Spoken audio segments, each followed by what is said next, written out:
శ్రీమాతే నమః. నాకు ఈ మధ్య కామెంట్లు అడుగుతున్నారు, కరోనా వ్యాధి మళ్ళీ వస్తోంది అని అంటున్నారు, ఏం చేయాలి అని చెప్పి. ఇదివరకు మనం ఎన్నో ప్రికాషన్స్ తీసుకున్నాం కదా. బయటికి వెళ్ళేటప్పుడు మాస్క్ అవి పెట్టుకోవడం, జలుబు కానీ దగ్గు కానీ ఫీవర్ కానీ ఎవరికైనా ఉంటే వాళ్ళు నలుగురిలోకి వెళ్ళకపోవటం, ఇంటికి రాగానే చేతులు అవి కడుక్కోవటం, ఇవన్నీ మనం పాటించాం. కానీ ఎప్పుడైతే కాస్త ఇబ్బంది దూరం అయింది అని అనుకున్నామో మళ్ళీ అందరం మామూలుగా వచ్చేసాం. ఎప్పుడైనా సరే మనం తీసుకోవాల్సిన జాగ్రత్తలు మనం తీసుకుంటే ఎటువంటి వ్యాధి మన చుట్టుపక్కలకి రాదు. బయటికి వెళ్తున్నప్పుడు అనవసరంగా ఎక్స్పోజ్ అవ్వకుండా, అలాగే మన ఆరోగ్యాన్ని బాగా ఉంచేటట్లు, అంటే మన రోగ నిరోధక శక్తి బాగా ఉండేటట్లు మనం మంచి ఫుడ్ తీసుకుంటే హాయిగా చక్కగా ఉండొచ్చు. అప్పుడు మనల్ని ఏమీ చేయదు. ఎక్కువగా సి విటమిన్ ఉన్నవి తీసుకోమంటారు. అలాగే సి విటమిన్ తీసుకోమన్నాం కదా అని సప్లిమెంట్స్ తీసుకుంటూ ఉంటారు. సి విటమిన్ సప్లిమెంట్స్ తీసుకునే కంటే కూడా ఏ కాలంలో దొరికే పళ్ళు ఆ కాలంలో తింటూ మంచి ఫుడ్ హ్యాబిట్స్ ని కనుక ఫాలో అవుతూ ఈ జంక్ ఫుడ్స్ అవి తినకుండా, ఎక్కువగా ఈ హోటల్ ఫుడ్స్ అవి తినకుండా ఉంటే మన హెల్త్ ని మనం కాపాడుకోవచ్చు. ముఖ్యంగా ఇప్పుడున్న పరిస్థితుల్లో సడన్ గా ఎండొచ్చేస్తోంది, అప్పుడే మళ్ళీ వర్షం కురిసేస్తోంది, అంటే వాతావరణం కూడా సరిగ్గా ఉండట్లేదు కదా. అలాంటప్పుడు ఎన్నో ఇబ్బందులకి గురవుతాం.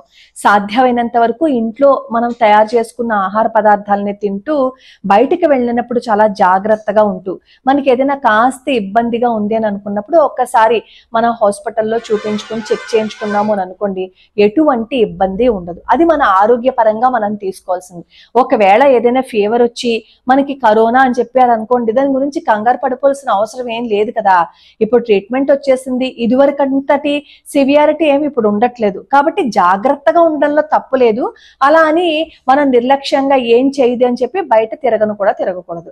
అయితే ఇప్పుడు ఈ సిచ్యువేషన్స్ లో మనం శీతలాష్టకం కనుక ప్రతి నిత్యం చదివితే ఈ అనారోగ్యాల బారిన పడకుండా, ఇప్పుడు ఈ కరోనా వ్యాధి బారిన పడకుండా మనల్ని అమ్మవారు రక్షిస్తారని చెప్తారు. మనం ఇదివరకు కూడా మన ఛానల్లో శీతలాష్టకము అలాగే ధన్వంతరి స్తోత్రము ఈ రెండూ చేశారు.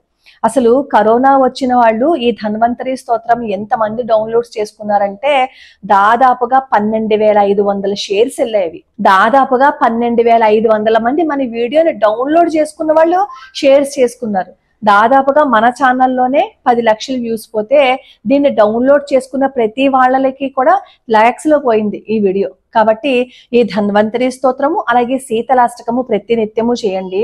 మనం మన ఆరోగ్యం బాగుండాలి అంటే మనం తీసుకునే ఆహారపు అలవాట్లు కూడా చాలా జాగ్రత్తగా పాటిస్తే ఎటువంటి ఇబ్బంది ఉండదు.